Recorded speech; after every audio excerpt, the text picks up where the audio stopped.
And welcome to Broncos Central. I am Nathan McKenzie, and this week we're doing a preview of the game between the Brisbane Broncos and New Zealand Warriors here in Brisbane at Suncorp Stadium.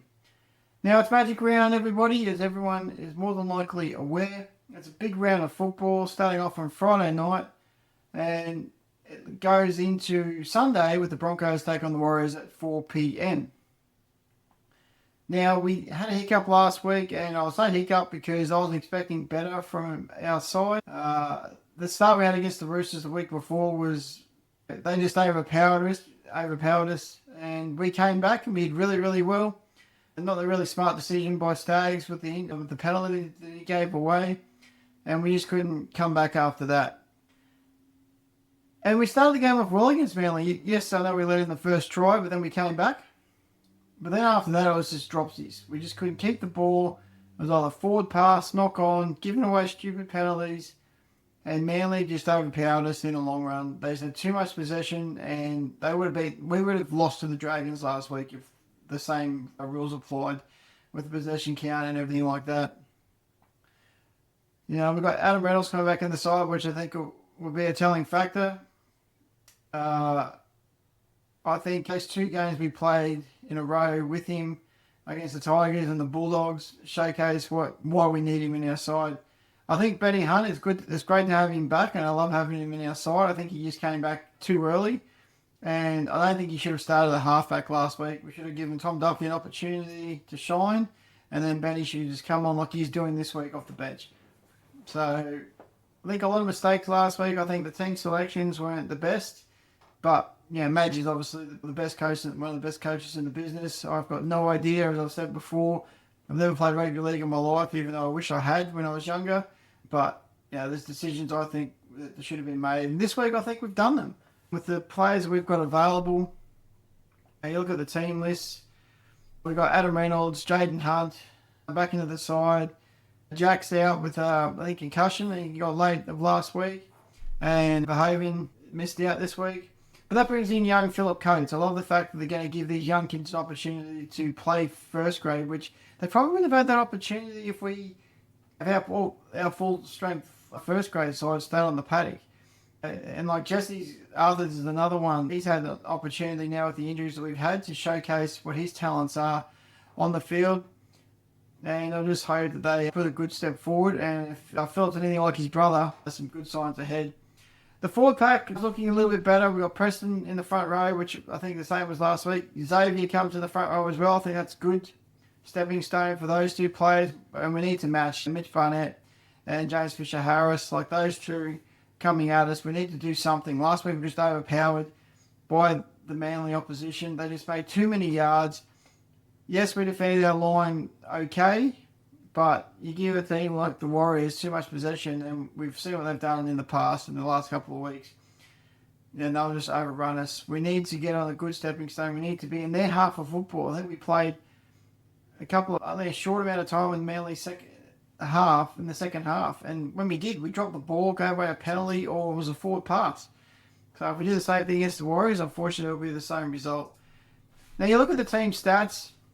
Since 1998, this is going off the NRL website. We've played 46 times. We only won one more game than they have, and we've drawn one game there. Meetings last year, we played them at Suncorp in the second game of the season, towards the end of the season last year. Had a good win. That was actually on the start of our progressing forward to the grand final. And in the game before that, everyone thinks the Warriors dominated us over New Zealand. They did, but there was another game where we came back. Well, I think we were almost 18-0 down, 18-4 down, and we come back to level 18-all. And the only thing that happened was, unfortunately, when we got to Golden Point, Reece kicked the ball out on the fourth. And remember, he actually got injured in this game. He was out for quite a substantial amount of time after this game. And the Warriors kicked, and the wind was going 100 miles an hour, and Metcalf kicked the penalty goal from the halfway line and won the game. So we could have won both those games last year, and also as a testament to the quality of the squad last year, what they did and what they could do when they're on song. And I still think the same thing happened this year and this game as well. you look at the form going, yes, the last 2 weeks have been disappointing for the Broncos fans. And before that, we won 2 out of 3 in a game against the Cowboys. We should have won, even with the players that we had lost. And you look at the Warriors, they've won 4 of their last 5. They've actually won their last 4. The last game that they lost was against the Sharks, and that was a game that I was expecting more from them. But that was when they had Metcalf and Boyd in the centers, in the halves pairing together, which I thought it just showed that they didn't click.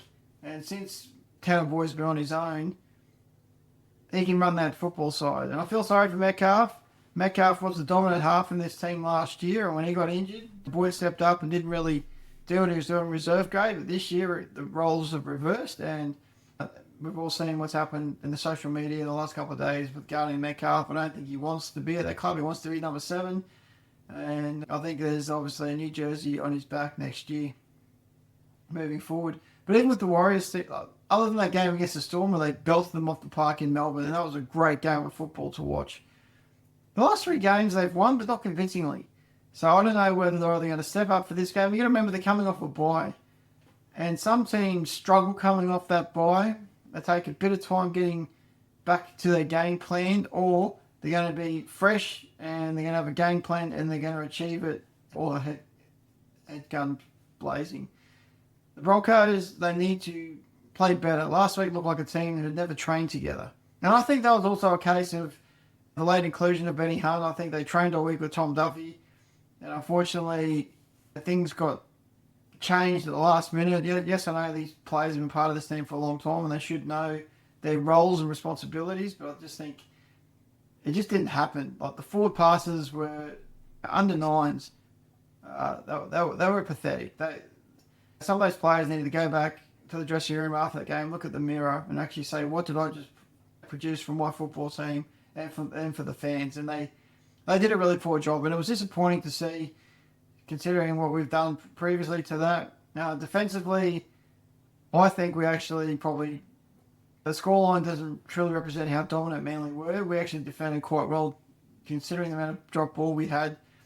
And I'm hoping this is actually going to make us a better football team moving forward. The amount of tackling practice we've had in the last month alone is phenomenal. So we should know little things that we didn't probably do previously. And sometimes when you get on a roll and actually start dominating opposition side, defence goes out the window and you forget how to defend in those tight games. So hopefully this is what's going to happen moving forward for us. Now, last week I bet with my heart for the first time in a month, and it showed because unfortunately the Manly won the game. And I don't know what it is about Brookvale. We just don't like playing down there. And now we're back at Suncorp. Yes, it's an away game theoretically. I'm pretty confident what I've seen in the social media on the Broncos website. I think we're wearing our 2006 away jersey for this week's game. So I'm assuming the Warriors will be wearing their blue jersey since it's a home game. So it'll be cool to see. I am slightly tipping the Warriors just on form, but not with any great confidence. Like I'll always go, my heart's always with the Broncos. So I'll be on the couch supporting my team, and you'll be able to hear me from Suncorp Stadium. That's how passionate I am about this club. So don't think just because I decide to tip for the other team that I don't support my team. That's not happening. Broncos will always do my team, and I'll always support them every week. So I'm hoping for a good game. I'm hoping the crowd's going to be vocal. Thinking back to our last game at Suncorp at this time frame was against Penrith in the prelim final, and funnily enough, we won that game. So let's get it out there. Broncos supporters, let's show the Warriors. Let's outnumber the Kiwis. One thing I love about a Warriors-Broncos game is the amount of Kiwis they've got in the stands, and it's going to be a vocal crowd, and I just hope it's going to be a good one. The Magic Round, it's fantastic. It's great for South East Queensland, great for Brisbane, and great for all the Queensland teams. Even as a big Broncos fan, I'm hoping that the Dolphins, Titans, and the Cowboys do well, and I hope they smash their opposition teams. I mean, that's going to be hard for some of those clubs, but just remember, you're in Queensland, you got the whole Queensland backing you, and let's go Broncos. Bye for now.